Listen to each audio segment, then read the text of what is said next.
Em um mercado que vive de tendências, velocidade, inovação, olhar para o passado pode parecer contraditório.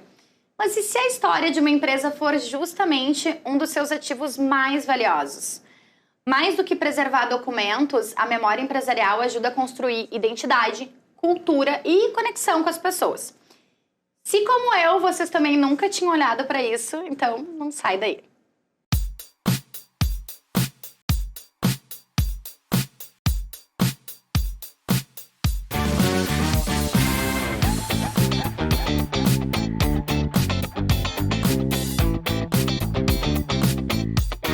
Memórias, arquivos, documentos, depoimentos.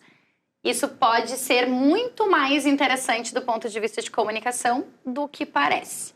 E é exatamente para nos ensinar sobre isso que hoje eu tenho aqui comigo no Fala Mercado o Eduardo Borba, que é jornalista da EC Borba Consultoria, e a Karine Fernandes, que é assessora de comunicação do Sinep, que é o Sindicato das Escolas Privadas, né? Então sejam muito bem-vindos ao Fala Mercado. Obrigada. Obrigado, Márcia. É um prazer estar contigo. Eu acho que tu já começa trazendo para nós uma perspectiva muito importante sobre conexão, né? Memória e conexão. Ótimo. A gente vai explorar mais isso. Bom, como a gente tem 2 estreantes, então, aqui na nossa mesa hoje, eu quero contar para vocês que neste programa o protagonismo é do mercado. Então, tô aqui só para vocês falarem. Vamos nessa? Vamos nessa. Bora. Bom, gente, vamos... memória empresarial, a gente parte da ideia aqui no Fala Mercado, especialmente, que alguns assuntos a gente precisa ser didático, né?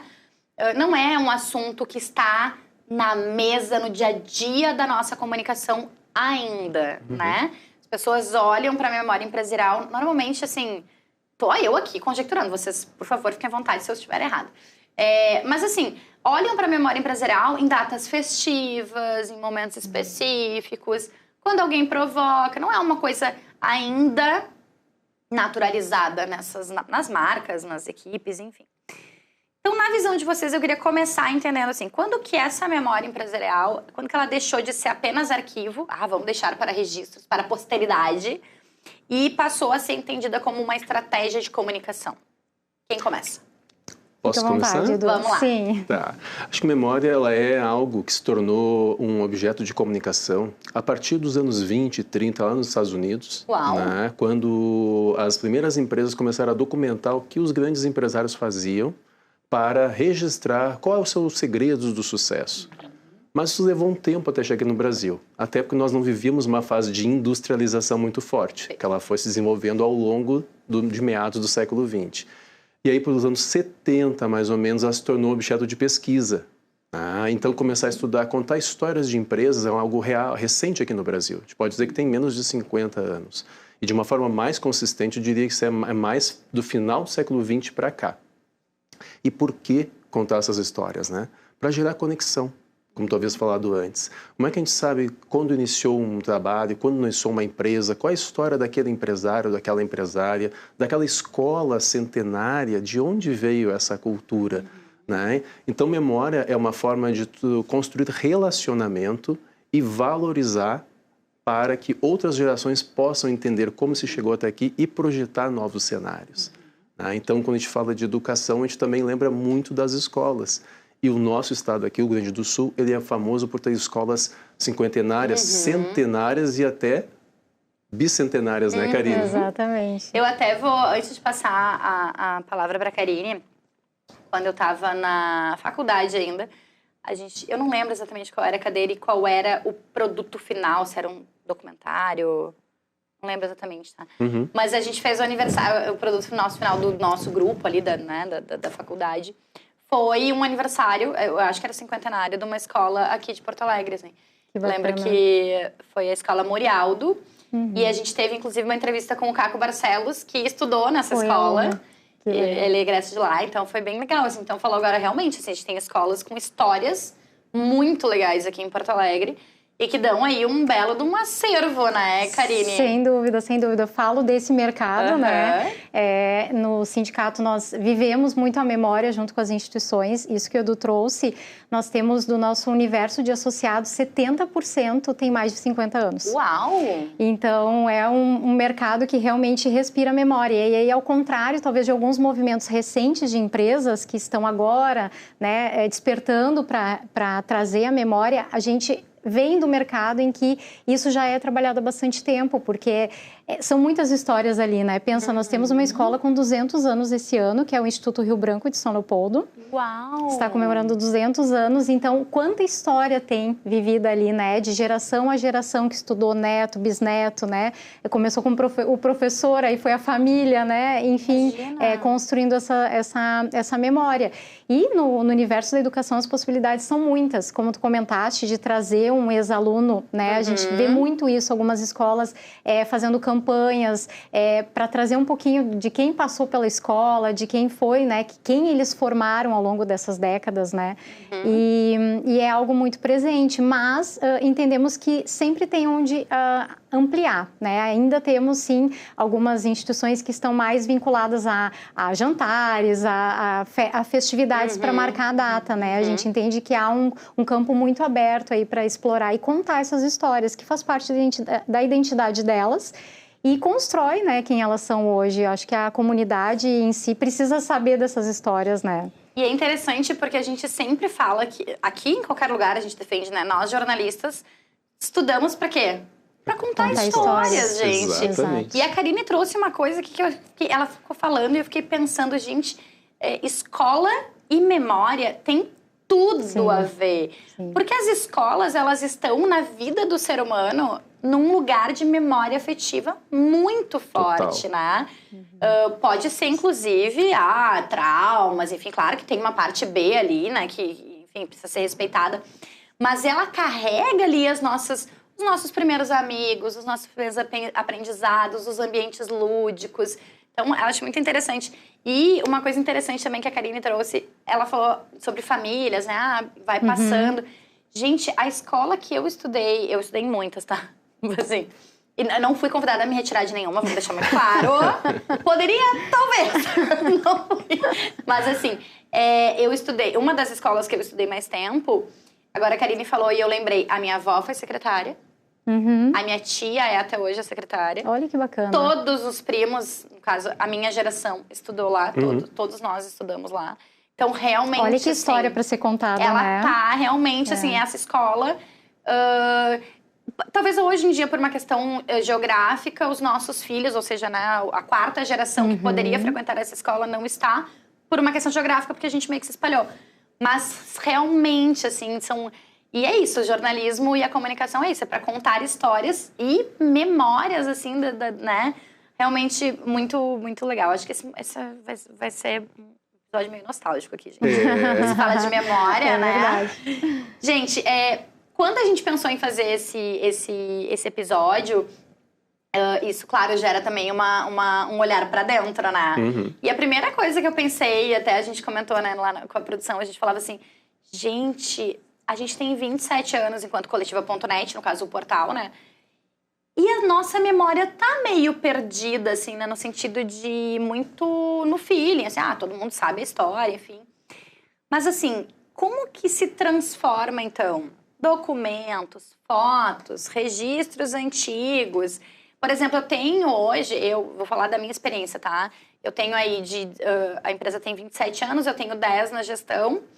Mas eu recebi documentos da gestão anterior, assim, de, por exemplo, sei lá, e-mails antigos que foram impressos ali, de, sei lá, alguma data comemorativa e as pessoas mandavam e-mail parabenizando. Tenho documentos, por exemplo, de projetos que tinham na época para serem implementados ou que foram em outro formato ou que nunca chegaram a sair do papel. Isso tudo constrói uma narrativa, né? Então, assim, como que junta tudo isso e transforma num conteúdo relevante para os públicos com os quais essas marcas, as escolas ou as empresas se comunicam, né? Como transforma tudo isso em memória? Então, acho que estou sendo no início, né? Quase todo mundo sabe uma fala falando nisso. E muitas vezes as pessoas não sabem. Não sabem. E isso é uma das funções da memória. Reeducar e educar as pessoas para pensar aquilo que viveram, aquilo que a instituição, que a empresa, que a organização viveu. Então, eu falo muito sobre memória. A gente fala sobre memória e celebração, como tu trouxeste antes, né? Momento de 50 anos, 25 anos, mas memória não é só isso. Memória é tu criar uma cultura de preservar esses e-mails, essas primeiras fotos. Quem armazena isso? Onde armazena? Fica acessível a quais pessoas? Muitas vezes a gente está hoje numa era de foto digital, no celular, vai cobrir um evento, quem faz a foto? Ah, tá, a Márcia faz, a Karine faz outra. Onde baixa essa foto? Onde daqui a 5 anos vocês duas já estão em outro espaço, em outro mercado, em outra atividade, e o Eduardo chega para contar a história dessa empresa. Onde é que estão aquelas fotos do evento que aconteceu naquele dia? Então, essa gestão, essa cultura vai desde as coisas mais pequenas, sobre tu criar um espaço para reservar esses arquivos, guardar os filmes, guardar as filmagens, as imagens, classificá-las, nominar quem é aquela pessoa naquela foto daquilo que aquilo aconteceu. Isso dialoga com marketing, dialoga com RH, porque tu está uma organização, de repente, com um tamanho maior, tu vai saber no RH o nome daquela pessoa, a função daquela pessoa, né? E onde ela atuava, e aquela foto ela passa a ser um acervo. Daqui a 5 anos, daqui a 10 anos, essa história pode ser contada porque ela foi bem documentada. É uma cultura que tu vai criando de memória. Então, a memória não começa na celebração do aniversário. Ela começa na cultura de saber reservar e guardar os arquivos. Por exemplo, outra prática de memória muito importante que as empresas às vezes negligenciam é contar ao final do ano um relatório do ano, um relatório de gestão, um balanço social, né? Então, isso tudo tu vai registrando para que quando chega alguém, um especialista, seja um jornalista que vai contar essa história, um historiador ou uma pessoa da parte de arquivos para começar a lidar com esses materiais, ela tem onde buscar evidências. Então, trabalhar com memória é também trabalhar com evidências. Não tem evidência, tu tem que buscar nas pessoas, né, essas informações, que é outra fonte, é outro extremamente valioso de informações, que é a oralidade. Mas a oralidade também sabe, ela é suscetível aos apagamentos, o que tu viveste, a Karine viveu de outra forma, no mesmo momento, o que ficou para ti? Né? Então, memória também tem essas modulações, né? Legal. E transformar isso em conteúdo... Nossa, tendo os elementos fica muito mais fácil, né? E isso que o Edu traz, ter alguém centralizando essas informações é fundamental. E aí, pensando numa organização grande como escola, temos muitos agentes de memória, né, para captar essa memória. Sim. Um professor ali na ponta, ele vai ver uma cena, um ex-aluno que é vô, que vai vir buscar a criança, que vai participar de uma atividade. Tudo isso é um contexto de registro que pode ficar documentado para depois vir a ser contado uma história. Então, a gente tem que também treinar essas pessoas para ter esse olhar, para documentar, né, essas passagens e depois vir a ser organizado por alguém dentro da organização realmente, né, para que tenha alguém responsável para documentar. Tu estava falando e eu estava lembrando, o sindicato tem 77 anos e eu estava resgatando algumas questões até para trazer aqui para o programa. Nós temos um prêmio, né, que hoje se chama Inovação em Educação, mas o primeiro prêmio é de 1992, Uau! Prêmio Jornalismo. Prêmio de jornalismo, era para premiar os assessores de comunicação das escolas nessa área. E aonde que estava documentado a arte daquele prêmio? A premiação era uma viagem a Paris, só um detalhe. Era outros tempos, né? Outros tempos. Pena que eu estava estudando nessa época, eu já queria ser jornalista para concorrer. Pena que nessa época não a gente não ainda. tinha conexão, né? Então, onde que eu vi essa documentação? Numa revista impressa que nós tínhamos. Então, hoje, com o meio digital, a gente tende a perder também esses dados, né? Porque daqui a pouco esse arquivo não foi salvo, não foi feito um backup e nós tínhamos uma revista impressa. E lá que a gente resgatou a memória do prêmio, que talvez se não tivesse lá, nós nem saberíamos quando iniciou, se as pessoas já não estivessem mais na entidade, enfim, né? Então, eu acredito que hoje, com o meio digital, a gente também tende a perder muita informação. Há uma falsa ilusão de que a gente tem muito dado, mas ele não está organizado, ele não tem uma sistemática, né, para esses registros. Então, tendo isso organizado, a contação de histórias é maravilhosa, né? E por falar em contação de história, queria muito chegar aí, porque a gente já demos ali no início dizendo, olha, a nossa profissão é isso, né? É contar histórias. E o jornalista adora ouvir, registrar e contar essas histórias. Então, eu queria ouvir um pouco de vocês, assim, ter jornalistas nesta função de memória empresarial faz diferença? Muda a forma como a gente conta, né? Assim, qual é o papel do jornalismo quando se constrói uma narrativa de marca a partir desses arquivos, desses registros de memória, né? A gente está falando assim, o Eduardo, que é um cara que promove, né? Que faz essa, né? Que bota a mão na massa desta memória. A Karine como alguém que já tem um produto, inclusive, sobre isso, né? Sobre a escola, por exemplo, Rio Branco, dos 200 anos. Então, teve que mexer nisso. Então, assim, por que você sabe? Qual o papel do jornalismo nessa área da memória empresarial? A gente fala muito do jornalismo hoje em vários segmentos, né? Tem o jornalismo diário, tem o jornalismo dentro da empresa, assessoria de imprensa, tem vários segmentos, mas o papel do jornalismo é num olhar atento aos fatos. Eu posso ter um repórter, uma repórter que vai a campo, faz o registro diário, documenta aquele fato para o seu jornal, para a sua emissora. Mas tu vai ter um jornalista que tem um olhar mais apurado para essas questões de memória. Um jornalista que vai querer contar essa história, é claro, depende do tempo de pauta que ele tem, se o editor, a editora não está pressionando, temos que botar isso na rua a tal hora. Se ele pode contar essa história de uma maneira que ele possa resgatar, ouvir outras fontes. Claro, não estou falando dos fatos cotidianos, mas quando tu vai, por exemplo, fala dos 200 anos de uma escola, dos 100 anos de uma instituição, quem estudou nessa instituição? Quem são as lideranças hoje sociais? Quem são as pessoas que vivenciaram e que transformaram, de repente, a história do Estado do Brasil, que estudaram aqui dentro?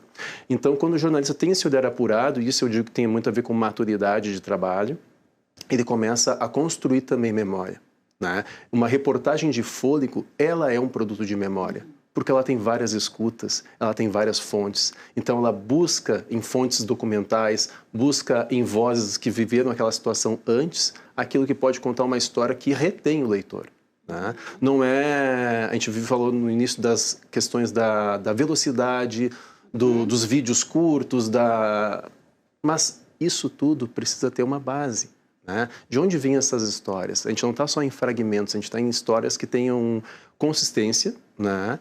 Entidades, instituições, pessoas, né? A história é feita de pessoas, a memória empresarial é feita de pessoas. Uma empresa só nasce a partir da iniciativa de uma mulher ou de um homem, de uma comunidade que resolveu constituir uma escola, constituir uma empresa e ali contar toda a sua trajetória de desenvolvimento, né? Então, isso é fundamental quando tu documenta, seja num livro, a gente está falando agora de produto, seja num livro, num documentário, seja numa websérie, porque tu está valorizando as pessoas que passaram por aquela instituição, que aquela memória vai servir tanto para te contar aquela história pontualmente numa celebração de aniversário, quanto para te fazeres um onboarding de uma empresa.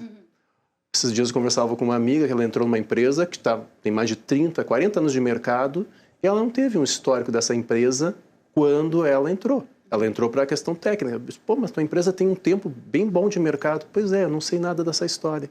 Por quê? Porque não teve esse cuidado, né? Tem organizações que eu já entrei que a própria presidente da entidade, ela foi contar a história no onboarding, naquele treinamento, aquela imersão que a gente faz no início da organização. Qual a legitimidade que tu recebe de uma presidente de uma instituição e te contar a história daquele espaço?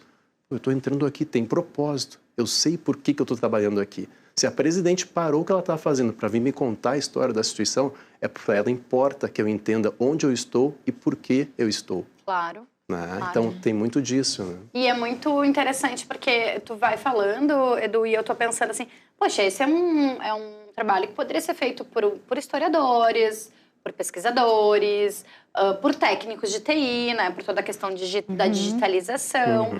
Mas faz toda a diferença ser jornalistas envolvidos, porque é isso, né? É recortar uma parte daquela história. Quando a gente faz uma reportagem, quando a gente faz um release, enfim, a gente tem ali informações muito valiosas para a memória, porque a gente está num recorte temporal, de lideranças, de temas, enfim, que tem recortes históricos, né? Inclusive de times de sociedade, né?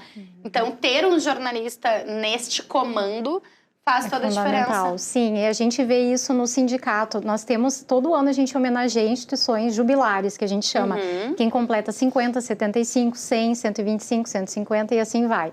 E a gente recebe materiais dessas instituições e é visível quando o material foi produzido por alguém da direção ou quando foi produzido por um jornalista, né? Temos que defender também a nossa área, porque tem esse olhar apurado, né? De tentar buscar a melhor história, tentar... Tá, mas aí o diretor conta, não, é que aqui a gente teve, né, a senhora do cafezinho que tá há 40, 50 anos, peraí, mas deixa eu ir lá conversar com ela que ela tem história para contar, né?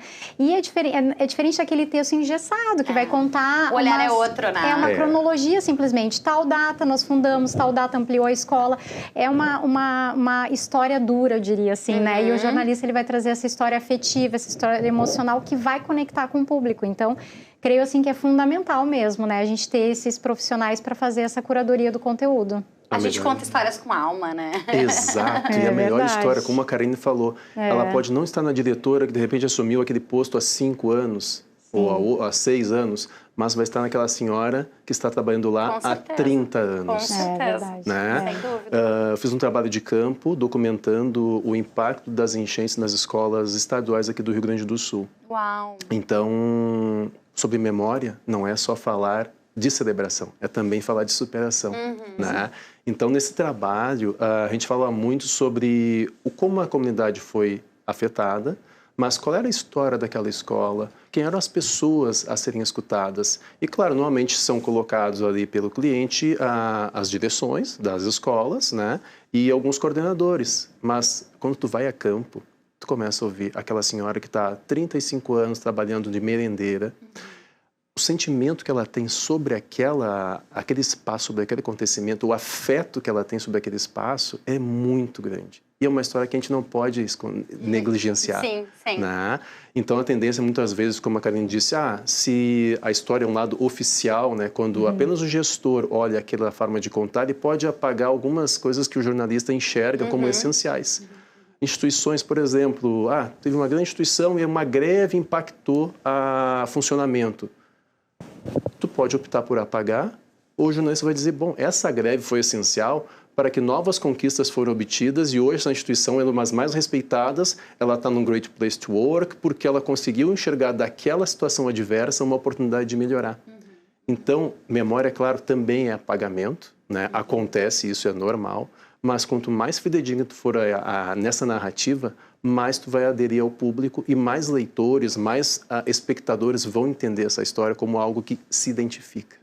Que tem a ver com identidade, pertencimento. Isso é fundamental quando fala de memória. Márcia, se tu me permite só um adendo com relação à enchente, nós fizemos um documentário mostrando como ficaram as escolas depois da enchente. O documentário se chama Além das Águas, está disponível na nossa plataforma de streaming, que se chama Cinep Play. E ali a gente traz muitas histórias e uma delas é do Instituto Rio Branco, que ele perdeu todo o seu acervo, essa escola de 200 anos. O acervo quando eles viram que as águas estavam vindo, eles levaram parte do acervo para uma residência no centro de São Leopoldo e também inundou. Então, aí vocês vejam, né, o quanto a gente precisa se preocupar com a preservação dessa memória, né, e principalmente digitalizar. Hoje tem tantos recursos para isso, né? Claro. Nunca se imaginou que isso pudesse acontecer, mas aconteceu. E esse documentário, com certeza, daqui 10, 20, 30 anos, ele vai ser uma história viva aí, né, dessa memória, que a gente não viu só a diretora, a gente ouviu alunos, né, como eles ficaram vendo a sua escola debaixo de água, né, famílias, enfim, que viveram, né, toda essa situação e tiveram também a sua superação, né, então é um registro para a memória, né, com certeza. A questão multidisciplinar que a Karine também traz, né, porque a gente contou do ponto de vista do jornalista, que conta essa história, que vai lá e busca as fontes, mas também tem as pessoas que trabalham com arquivologia, biblioteconomia. Sim, é um trabalho multidisciplinar, Exatamente, é rede. Sim. Né? Então, antes da gente continuar o nosso bate-papo aqui, eu queria lembrar a nossa audiência que este é um episódio de oferecimento da Corsã. O Rio Grande do Sul avança no maior ciclo de investimentos em saneamento da sua história. Com quase 2 bilhões já aplicados, são 545 quilômetros de novas redes e mais de 1 milhão de pessoas beneficiadas. A Corsã está transformando cidades, protegendo rios e levando qualidade de vida para todos. Obras que mudam o presente e garantem o futuro. Corsã, há 60 anos cuidando do que sustenta a vida. Bom, gente, agora a gente falando aqui, vocês trazendo esses pontos, e eu já comentei, né? Poxa, Coletiva.net, por exemplo, tem 27 anos. Ou seja, daqui 3 anos, a gente está fazendo 30 anos, né? Existe esse planejamento? Não, na verdade, talvez a pergunta não existe. A pergunta é, qual a importância desse planejamento, né? Porque, como o Edu trouxe, assim, a memória empresarial, ela não deveria ser lembrada apenas nestes momentos de aniversário, sim uma prática de preservação desta memória. Mas, para vocês, assim, qual a importância desse planejamento, de olhar para isso e aí sim ter onde buscar e, como a Karine trouxe, né, ter mais subsídios, melhor aqui no trabalho do jornalista que precisa contar histórias, né? Planejamento é super importante quando tu fala em memória, mas não é comum. Não é o que mais acontece. Normalmente, quando está lá no mês de dezembro, a pessoa lembra, o ano que vem estamos fazendo 50 anos. Essa sou eu completamente. O que vamos fazer? Completamente. Meu Deus, ano que vem a gente faz... daqui 4 meses. Não vai dar tempo. E aí, o que faz? Né? Às vezes vai cair naquela ideia do bolo de aniversário gigante, ou de fazer um parabéns abraçando. Gente, tem mais coisa para fazer. Muito mais. Se tiver alguém dentro da empresa, da escola, seja onde for, com uma sensibilidade para esse olhar histórico, pode criar uma série de instrumentos. Por exemplo, um livro, uma feira, convidar os antigos alunos para fazer palestras, como projeção para os alunos que estão ali se formando, como vai ser minha carreira profissional daqui a um tempo, olhando os ex-alunos. Então tem uma série de ações que tu pode promover, homenagens públicas, Câmara, Assembleia, seja onde for, mas isso pressupõe planejamento. E isso pressupõe também orçamento. Quando a gente fala de comunicação, tudo que é feito de forma sem planejar, acaba não tendo orçamento. Aí tu vai sufocar de um lado ou de outro orçamento. Então, planejar é fundamental, mas por isso que eu disse que é importante a gente ter uma cultura de memória, né? Alguém que olha, tu já está olhando hoje, daqui a 3 anos, são os 30 anos do Coletiva. O que a gente já pode pensar de ações para esses 30 anos? E aí, com essas ações, lá nos 29 anos, tu já começa a pensar, seja num selo, os convidados que tu vai trazer para o Recontar, para o Memórias, né? Outro dia eu acessei um conteúdo do Coletiva que tinha lá sobre a fuga né? Espetacular do Melar. Gente, 22 mil visualizações. Ou seja, as pessoas têm esse desejo de memória, elas querem ver. O Renato Dornelles com um trabalho fantástico. É uma história linda entre tantos outros profissionais da comunicação. Então, mas isso planeja. Né? Isso tu vê 1 ano antes, daqui a pouco tu lança um concurso para fazer um selo comemorativo. Tem uma série de ações que podem gerar relacionamento a partir da memória, desde que tu tenha planejamento. Exatamente. A Karine falou, né? Olha, agora tem essa escola bicentenária, mas todo ano tem os jubilados, enfim. Imagino eu, todo ano tem escolas fazendo aniversário, né? Exato. Então, assim, existe esse olhar, esse planejamento, esse reconhecimento, né? A gente falou dos 200 anos, né? A Karine, inclusive, tem o livro aqui, né? Que a gente trouxe aqui, ó. Breve História do Ensino Privado Gaúcho, do Cinep. Então, assim, esses documentos, essas questões todas, existe esse planejamento, existe esse olhar? A escola ela é um universo um pouco à parte, eu acredito, né, das organizações empresariais, porque já carrega uma história muito viva ali, né? A gente diz assim, a escola é um espaço de história viva, de memória viva. Perfeito. Mas sabemos que tem escolas, né, quando não tem uma equipe de comunicação, a gente ainda tem escolas, poucas, mas temos, em que a comunicação é feita por outros setores. Quando não tem uma equipe estruturada para ter esse olhar, existe essa tendência a fazer só o básico, né? Então, nós, enquanto sindicato, a gente procura incentivar que elas pensem um pouco além, né? E socializa quem faz também algo diferente para que seja inspiração para outras escolas também. E sobre o livro, assim, só fazendo um recorte, a gente fez ele para comemorar os 60 anos do Cinep. E nada como comemorar os 60 anos de uma entidade, aí fica uma inspiração para vocês também, para falar do tempo de existência do ensino privado no Rio Grande do Sul. E o livro traz essa história. Então, veja, contratamos um historiador, que é o Martin Dreyer, para contar como começou a educação privada no Rio Grande do Sul, que, na verdade, aqui foi o começo de tudo, no Brasil. Então, a gente tem 1826, a instituição da primeira escola, que foi o Instituto Rio Branco. Né? Na época, fato curioso, quem era professor era a pessoa da comunidade realidade que tinha um pouco mais de instrução. Caderno era uma pedra com estilete, né? Uau. Então, assim, quanta história viva que a gente tem ali, né? E que isso, quando a gente lançou, nos deu muita visibilidade. Né? Até se a gente está falando de imprensa, né? De expor isso para a sociedade, veja quanto tu ganha enquanto marca também, né? Não é só uns 60 anos de um sindicato, a gente está contando toda uma história de uma educação aqui do Rio Grande do Sul, né? Então teve muita relevância na época, é uma ideia, né? Entre tantas outras que se pode fazer para documentar. E eu também traria uma outra sugestão, assim, para os profissionais pensarem com relação a premiações. Né? A gente tem um prêmio super conhecido aqui, que é o Top de Marketing da DVB. O sindicato tem um prêmio de inovação na educação. Então, assim, premiações é um ótimo espaço para te resgatar essa memória, né? E também documentar o que tu está fazendo hoje para, mais adiante, ter esse registro histórico, né? Organizado, sistematizado, com todos os dados, resultados.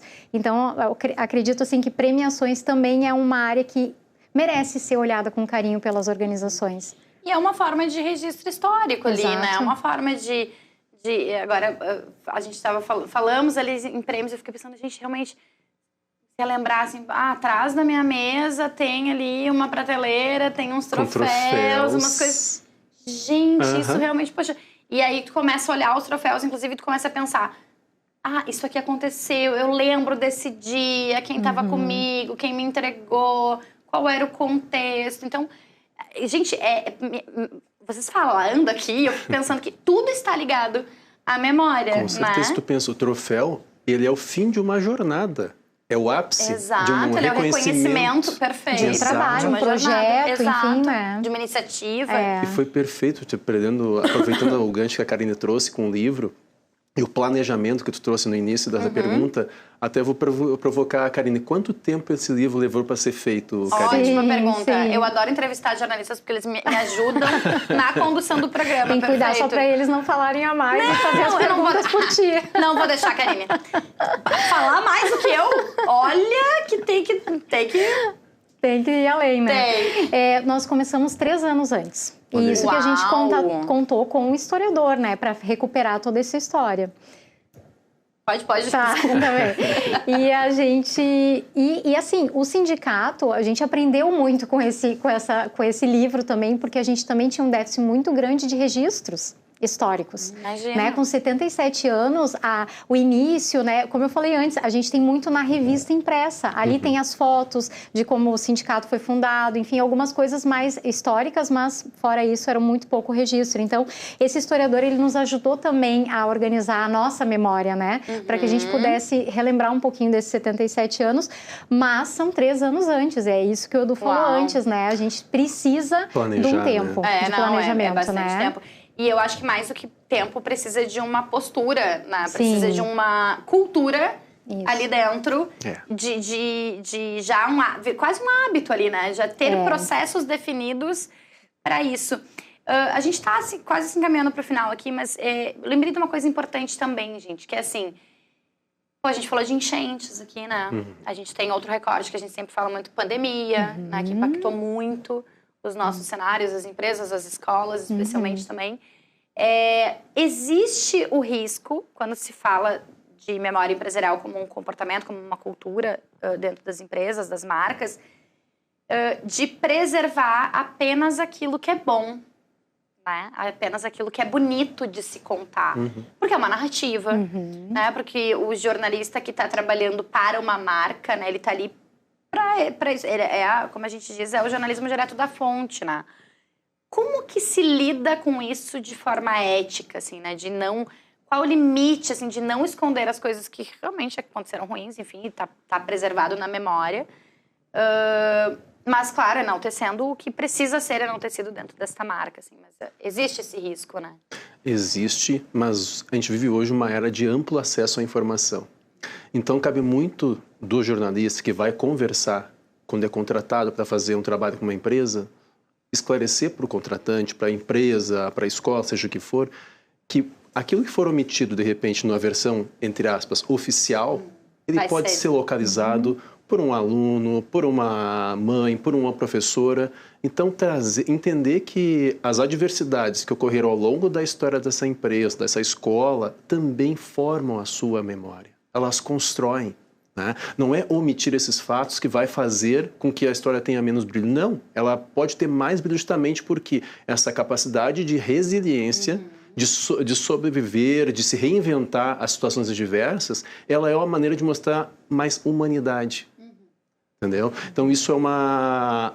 Eu recomendo que não se omita questões que foram desafiadoras para as organizações. E sim, saiba contar essa história de uma maneira que seja construtiva, né? E possa ajudar nessa narrativa e da legitimidade. Até porque a gente vive... acho que trouxe um ponto importante, né? Do que assim, a gente vive num momento de sociedade, de consumo de marcas, inclusive, que o público, ele aposta no propósito, na verdade, na transparência, na humanidade, né? Na humanização, inclusive, das marcas. Então, é difícil esconder. Hoje em dia, então, pior ainda, né, Karine? Exatamente. E olha quão é importante o papel do jornalista nesse processo. É ele que vai ter essa sensibilidade, né, do compromisso com a verdade, né? Que a gente traz isso da nossa formação e a gente carrega nas organizações. Então, temos que falar assim, claro que a gente não precisa dar grande ênfase, né? Mas não pode ser omitido. Né? E justamente por a gente viver nessa redoma de vidro, né? Que tudo que a gente faz é visto, é percebido. Ainda mais quando a gente volta a falar do meu universo de educação, quando a gente fala de escolas, né? Quantos alunos, ex-alunos passaram por ali e viveram essa história que depois, né? vão testemunhar ali essa narrativa, né? Sim. Gente, vocês também, de novo, aqui, ouvindo vocês, eu queria trazer um ponto, e para isso até vou fazer quase que uma meia-culpa aqui. Não é uma meia-culpa, mas é uma confissão, tá? Que é o seguinte... A gente fala, e na nossa abertura ali, a gente diz, né, poxa, no momento em que a gente fala de inovação, de atenção do consumidor, do mundo para frente, às vezes tem essas pessoas, porque o marketing da nostalgia, porque eu odeio esse negócio de que, no meu tempo era melhor. Às vezes, olhar para o retrovisor e revisitar esse lugar de memória especialmente em comunicação, extremamente estratégico para tomar decisões. Exatamente. Né? Perfeito. E por que eu tô trazendo isso? Eu quero ouvir um pouco de vocês, assim. Porque isso aconteceu comigo, por exemplo, né? Conosco ali, enquanto empresa. Quando a gente olha... a gente tem um projeto e a gente começou a fazer uma pesquisa, tá? E vou contextualizar de forma bem rápida. A gente tem os perfis, né? Então, toda semana, a gente tem profissionais... entrevistados para contar a sua carreira e a sua trajetória pessoal. E aí, a gente, num projeto, precisei começar a pesquisar lá para trás, enfim. E aí, gente, eu comecei a perceber o quão pouco diverso, em termos de profissionais, eram esses entrevistados. Márcia, mas talvez isso fale de um recorte também temporal da época, né? Porque eu tô falando isso de 20 e poucos anos atrás, que aí talvez tivessem menos personagens... aliás, os personagens dentro dos seus grupos minoritários talvez tivessem ainda menos espaço e, portanto, menos visibilidade, se a gente for olhar essas camadas. Mas quando a gente começou a fazer esse estudo e eu percebi, gente, a gente tem infinitamente menos mulheres entrevistadas, a gente tem infinitamente menos negros entrevistados, a gente tem infinitamente menos representantes da comunidade LGBTQIA+. E dali pra frente começou a ser um olhar de dizer, mas já tem aqui, sei lá, uma sequência de 5 brancos. Eu quero eu quero entrevistar um profissional negro.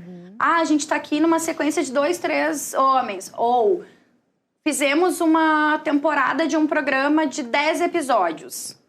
Vamos equilibrar. Eu quero 5 homens, eu quero 5 mulheres, eu quero ter representantes pretos, eu quero ter áreas diferentes. Porque, por exemplo, isso também é uma coisa de olhar para trás para sempre. Poxa, o Coletiva sempre entrevistou muito mais jornalistas do que outras áreas da comunicação. E hoje a gente se posiciona como um ambiente super democrático. Do ponto de vista de comunicação, né? De várias áreas da comunicação. Então, poxa, eu quero entrevistar um publicitário, um jornalista, um profissional de marketing, um acadêmico, um profissional de relações públicas, enfim. Esse discurso todo, que ocupou mais do que eu queria, era só para dizer assim, olhar para trás e preservar esta memória é também um ativo para decisões futuras. Gente, me corrijam, por favor, se eu estiver errada, mas é que vocês falando aqui, eu fiquei pensando, gente, é que olhar para essas histórias faz com que a gente consiga projetar os próximos anos com outros olhares, né? Sem dúvida.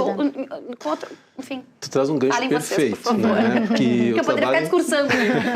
O trabalho que eu faço nessa consultoria, esse Ebora para consultoria, justamente tem 3 pilares, que é memória, educação e diversidade. Perfeito. Em alguns produtos é possível reunir as 3 ações, né? Tem um trabalho que foi feito pela Secretaria Municipal de Educação aqui de Porto Alegre, que ela conta os 20 anos do trabalho da educação das relações étnico-raciais dentro do ensino municipal.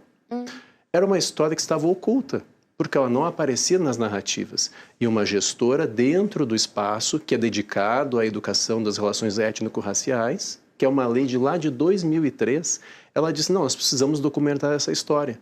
Documentar com as pessoas protagonistas que começaram a implementar essa lei dentro das instituições, como houve essa construção, os territórios negros de Porto Alegre, a Companhia Carris, que desenvolveu uma série de passeios com escolas. Quem participou, e eu sentei com ela e disse, vamos contar essa história, né, a partir da perspectiva das pessoas gestoras, das educadores que são quem levam esse conhecimento e principalmente dos estudantes. Então, tu está trazendo uma voz, uma narrativa que antes estava apagada. Por quê? Por uma hegemonia. O estado do Rio Grande do Sul, segundo o censo, tem 79% de pessoas autodeclaradas brancas. Ora. Isso toma conta das narrativas. Com certeza. Né? E essa percepção que tu trazes, ao convidar mais pessoas a incentivar a diversidade, ela quebra paradigmas. Paradigmas que são questionados há muito tempo nos grupos minorizados, mas que agora têm visibilidade a partir de novas narrativas, de novos espaços. Eu acho que é olhar, exatamente por isso eu queria ouvir de vocês isso, que era poder se autorresponsabilizar, né, evidentemente, por conta dessa história, porque não é uma parte tão bonita, né? Uma parte triste, né? É uma parte de apagamento, triste, né? Exatamente. E a partir desta constatação da memória, poder fazer diferente. Mas aí veja como a gente precisa desse olhar crítico e analítico de um profissional, né? Porque se daqui a pouco a escola tem toda essa documentação, mas quem vai olhar? Quem vai fazer essa reflexão? Quem vai trazer os pontos a melhorar? E eu também colocaria um outro ponto que seria no sentido de tu também olhar o que deu certo para poder replicar, né? Porque a gente tende a esquecer um pouquinho também e nessa ânsia de sempre trazer novidades e sempre fazer coisas novas, porque tá tudo tão acelerado, vamos olhar para trás e o que deu certo e investir novamente. E tem essa questão, assim, que as pessoas gostam desse momento nostalgia, né? De rever, de reviver coisas, espaços mais analógicos, né? Então, assim, eu acho também uma oportunidade que as organizações, enfim, escolas têm de olhar e replicar algumas práticas. Claro que tem que analisar o novo contexto, né? Se a gente fala de uma instituição de 200 anos, talvez o que deu certo lá nos primeiros anos... Não faça mais sentido. Exato. Mas podem vir coisas muito interessantes, né? Para reativar essa memória também, né?